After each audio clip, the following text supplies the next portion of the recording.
आप सिलसिलेवार तरीके से पूरा 224 सीटों का आंकड़ा यहां पर दे रहे थे। हालांकि अपने अपने दावे करते हुए जिस तरह से अभी भी नजर आ रहे हैं, क्लियर पिक्चर ना तो एग्जिट पोल में नजर आ रही थी, ना ही फिलहाल रुझानों में नजर आ रही है, त्रिशंकु नजर आ रही है। देखिए, अगर इस बार वोटिंग परसेंटेज की बात करें सुहेल, तो सबसे ज्यादा हुआ था, अगर इतिहास में हम देखें तो सबसे ज्यादा दर्ज किया गया था 73.19%। ये अब तक का सबसे ज्यादा बताया जा रहा था। अब ऐसे में यहां पर ये देखना होगा कि बार बार जो हम जिक्र कर रहे हैं कि वो 38 साल पुरानी जो परंपरा है, क्योंकि कभी भी रिपीट नहीं हुई है यहां पर सरकार, क्या उसी तरह से देखेंगे? लेकिन फिलहाल ऐसा दिख नहीं रहा है, क्योंकि यहां पर तो आप देखिए कि नेक टू नेक फाइट जो है वो दरअसल देखने को मिल रही है। ये बहुत कुछ डिसाइड करने वाले हैं ये चुनाव। और हमारे साथ जेटली साहब मौजूद हैं। जेटली साहब, एक जो अभी जो रुझान आ रहे हैं वो मैं आपको बता दूं, 79 बीजेपी, 81 कांग्रेस, 14 जेडीएस। ये रुझान है कर्नाटक विधानसभा की तस्वीर आप देख रहे हैं। कर्नाटक विधानसभा में कौन सत्ता की कुर्सी पर बैठेगा, ये रुझान फिलहाल आ रहे हैं। यही आंकड़ों में तब्दील होंगे अब से 1-2-3 घंटे बाद।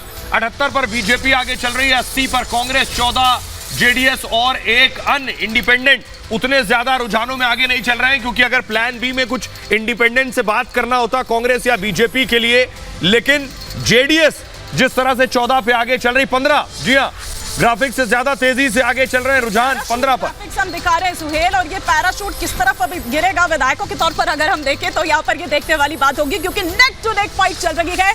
अब जेडीएस को लुभाने में सब यहाँ पर, और पहले से ये तैयारी हो गई है, ये नहीं है कि अब यहाँ पर फोन कॉल्स खटक रहे हैं। कल की रात कयामत की थी, लेकिन आज सुबह की कयामत वो बहुत पहले ही डिसाइड हो गया होगा कि किस ओर जाना है। एग्जिट पोल जिस तरह से क्लियर कट नहीं थे, उस तरह से रुझान भी जो अभी आ रहे हैं वो क्लियर कट नहीं है। लेकिन तब भी हमें इंतजार करना होगा, जैसा कि ऐश्वर्या यहाँ पर थोड़ी देर पहले कह रहे थे, 1 घंटा से 1.5 घंटे का वक्त, और जब पिक्चर शायद कुछ हद तक बीजेपी 80 है, कांग्रेस 84 है, जेडीएस 15 है, जेडीएस 20 के आसपास। जेडीएस को खुद नहीं भरोसा होगा अगर जेडीएस 15 से ऊपर ले आए। अजय जी, राजीव जेटली जी, मैं आपसे दोबारा जुड़े हुए, राजीव जी हैं हमारे साथ अभी।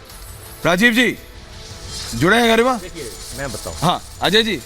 ऐश्वर्या जी, अभी आपको क्या डिक्टेट है, कुमारस्वामी जी के लिए क्या बोलना है? अभी जो ये मूवमेंट रुझान आप देख रहे हैं, जो मुझ पे अभी सूचना आ रही है, जी बताइए ना प्लीज। तटीय कर्नाटक का जो दिन थे जहाँ भाजपा का गढ़ सा है, वहां से निकले, स्ट्रॉन्ग होल्ड है उनका। अभी हमारे गढ़ के जब निकलेंगे तो ये जो गैप है ना, ये 30 और 20 का गैप कंटिन्यू बढ़ जाएगा आगे। आप देखिए थोड़ी देर में 10 मिनट में, 15 मिनट में, 20 मिनट में ये बढ़ के 1 घंटा देख लीजिए। Very much confidently. और आप आज मुझे कुछ, आपका चेहरा कुछ थोड़ा सा चेंज लग रहा है। वो सुबह की मेरी दिक्कत है और कोई बात नहीं, अभी टेंशन मत लो। टेंशन मत लो, अभी वहीं पे अभी वो आ रहा है।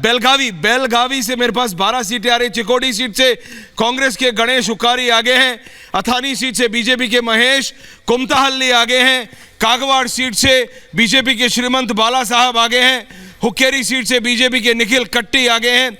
बेलगाम नॉर्थ सीट से बीजेपी के अनिल बेनाके आगे हैं। मुधोल सीट से बीजेपी के गोविंद कारजौल आगे हैं। बबलेश्वर सीट से कांग्रेस के एमबी पाटिल आगे हैं। बाजीपुर सीट से बीजेपी के बासनगौड़ पाटिल आगे हैं। चित्तापुर सीट से कांग्रेस के प्रियंक खड़गे आगे हैं। चिंचौली सीट से बीजेपी के अविनाश जाधव आगे हैं। कलबुर्गी में गुलबर्गी रूरल सीट से बीजेपी के बसवराज मट्टीमुड्डू आगे हैं। गुलबर्गा साउथ सीट से कृष्ण रेड्डी आगे हैं। गुलबर्गा नॉर्थ सीट से कांग्रेस के कनीज फातिमा आगे हैं।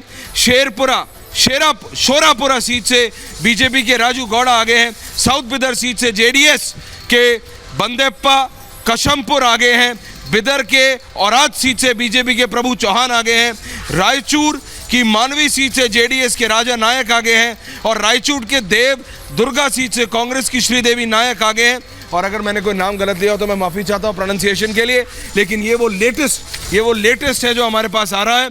और आप नंबर्स देख सकते हैं किस तरह से बढ़ रहे हैं, हम बता रहे हैं। हमारी ग्राफिक टीम कोप अप करने की कोशिश कर रही है, लेकिन 81 बीजेपी, 87 कांग्रेस, 15 जेडीएस, 6 का गैप हो गया। जी इस वक्त खबर यह भी है ऐश्वर्या कि अभी रुझान आ रहे हैं, नतीजों में बदले नहीं है। सिद्धारमैया के सुपुत्र जो है यतीन्द्र, वो कह रहे हैं पिताजी सीएम होंगे, उन्होंने तय कर दिया। और ये शायद लीड ले लिए रुझानों के साथ कि कोई डीके शिव कुमार का नाम आगे ना ले ले। 81 पे बीजेपी, 87 पे कांग्रेस, 15 जेडीएस। आपको बताऊं कि सिद्धारमैया वरुणा सीट से चुनाव लड़ रहे हैं। उन्होंने खासतौर पर वोटर्स के बीच ये अपील की थी कि ये मेरा आखिरी चुनाव है, तो क्या उनकी सीट पर वोटर्स ने उनकी अपील मानी है? कोरबा जाति से आते हैं, आपको बताऊं सिद्धारमैया साहब, और लगभग 10 से 12% वोट कोरबा के हैं। और दूसरी तरफ उनके कॉम्पिटिटर शिव कुमार, डीके शिव कुमार कनकपुरा से लड़ रहे हैं और कई आरोपों में भी घिरे रहे हैं, वोकालिंगा जाति से आते हैं। ये एक अलग फाइट है कांग्रेस के अंदर, लेकिन रुझान 190 सीटों के आ गए, 190 सीट के, 83 पर बीजेपी और 88 पर कांग्रेस। बिल्कुल, तो ये दरअसल हम तस्वीर दिखा रहे हैं कर्नाटक विधानसभा की। कर्नाटक विधानसभा की किस तरह की तस्वीर अभी सामने निकल कर आ रही है। बीजेपी की बात करें तो 83 पर फिलहाल रुझानों के साथ यहां पर नजर आ रही है बीजेपी, और वहीं दूसरी तरफ अगर बात करें तो 88 पर कांग्रेस नजर आ रही है। लेकिन एक इंपॉर्टेंट बात जो सुहेल यहां पर आपने कही थी कि सिद्धारमैया के बेटे ने यहां पर यह कह दिया कि भैया सीएम वही होने वाले हैं, पिताजी होने वाले हैं, तो फिर भैया डीके शिव कुमार क्या करेंगे? भाई दोनों के ही जो समर्थक हैं वो तो एक बस पे रहते हैं। हिमानी